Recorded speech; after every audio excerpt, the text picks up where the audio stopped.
Christians believe that God is a non-physical being. When Jesus affirmed God is spirit, he used the Greek word pneuma, which refers to an immaterial, unembodied agent, an invisible, personal mind. This concept of God is corroborated by perfect being theology. The starting point for this line of reasoning is that God is, by definition, the greatest conceivable being. As such, he has properties that make him great. Take, for example, knowledge. Clearly, a being that knows all truths is greater than a being who knows only some truths. So, a perfect being, God, must be all-knowing. But what does God's omniscience have to do with the idea that he is non-physical? Well, a physical object like a brain would have to be infinite in size and complexity to be the seat of infinite knowledge. And clearly, there are no material objects that fit that description. So, if God is all-knowing, then he must be non-physical. We could also look at God's power. A being that is all-powerful is greater than a being who has limited power. So, a perfect being must be all-powerful.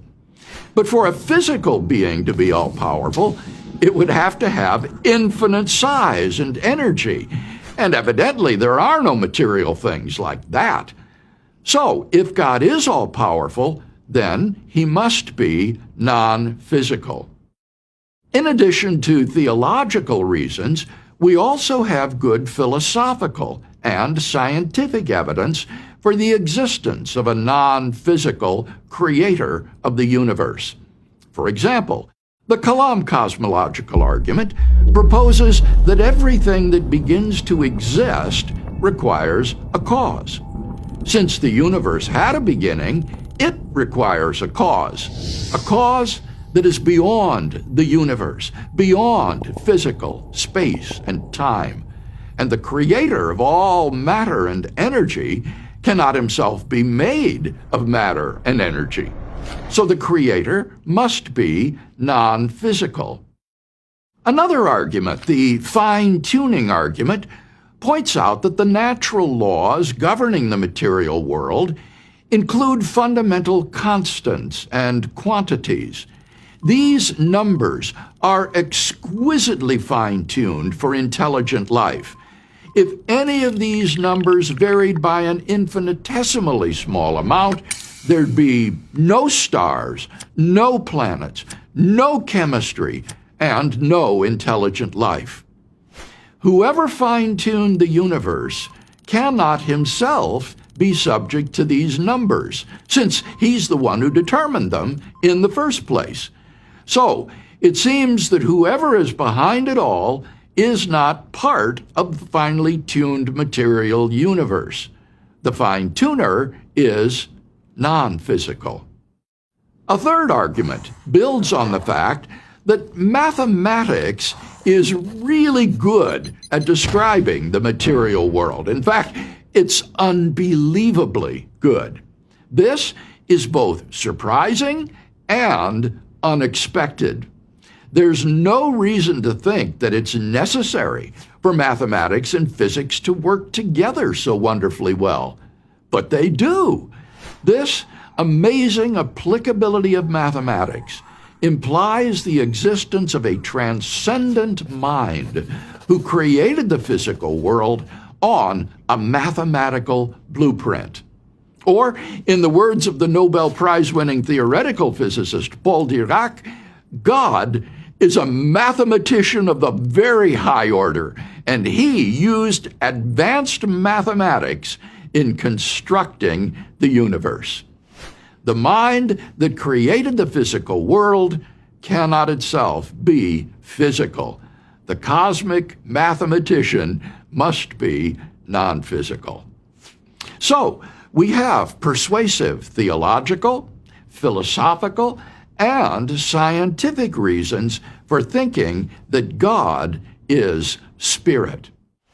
But does it make sense to believe in the existence of something you can't see? As one atheist says, the invisible and the non-existent look very much alike.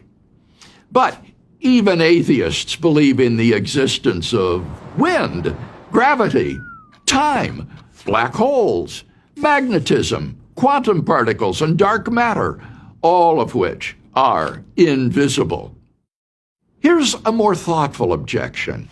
Science clearly demonstrates that everything is made of matter and energy. Thus, it follows that an unembodied mind does not exist. But of course, science demonstrates no such thing.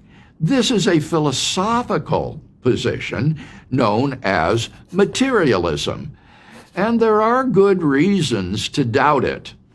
First, as we've already seen, there are powerful arguments for an immaterial creator of the universe.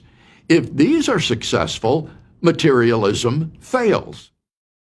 Second, if materialism were true, then you and I would be nothing more than organized matter. Atheist Richard Dawkins expresses this view of human nature wonderfully. On one planet, molecules that would normally make nothing more complicated than a chunk of rock gather themselves together into chunks of rock-sized matter of such staggering complexity that they are capable of running, jumping, swimming, flying, seeing, hearing, capturing and eating other such animated chunks of complexity, capable, in some cases, of thinking and feeling, and falling in love with yet other chunks of complex matter. But this materialistic view of human nature creates some real problems. If humans are reduced to physical objects with no immaterial component, then it becomes really difficult to explain some basic facts about human nature. Here are 4 examples of what I mean. First, physical objects have value only because we assign value to them. Their value is extrinsic. But human beings have value simply by virtue of being human. We have value in and of ourselves, without reference to anything outside of ourselves. Our value is intrinsic. But this fact makes no sense if human beings are merely physical objects. Second, physical objects don't have a first-person perspective. They are not self-aware, nor do they have a subjective viewpoint that can be expressed using the term I. By contrast, human beings do have a first-person perspective. I know myself as a self, and I can express that self-awareness using the term I. I am sitting. I am thinking. I am hungry. This universal experience is hard to explain if human beings are merely physical objects. Third, humans experience mental states that are intentional. We think about things. Whenever you think or believe or wonder, you're thinking about something. You're believing about something. You're wondering about something. We all experience intentional mental states on a daily basis, but physical objects cannot. Fourth, when you feel happy or sad or afraid, your brain is part of the neural circuitry that gives you such experiences. But it's not your physical brain itself that's happy or sad or afraid. It's you. Your brain is an amazingly complex organ that makes up part of your central nervous system. But it's a physical object with physical properties. You can't reduce happiness, sadness, or fear to a physical brain state. The you that is experiencing these feelings is not a material object.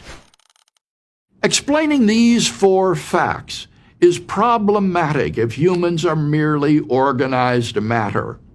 On the other hand, they make perfect sense if humans have a non-physical component. Thus, we not only have good reasons to doubt that materialism is true, but also good reasons to believe that God is spirit, a transcendent, immaterial, unembodied mind. And if God is spiritual, not material, then our focus in life ought to be spiritual and not material. This is why Jesus said, "Do not be anxious about your life, what you will eat or what you will drink, nor about your body, what you will put on. Is not life more than food and the body more than clothing? Seek first the kingdom of God and His righteousness, and all these things will be added to you."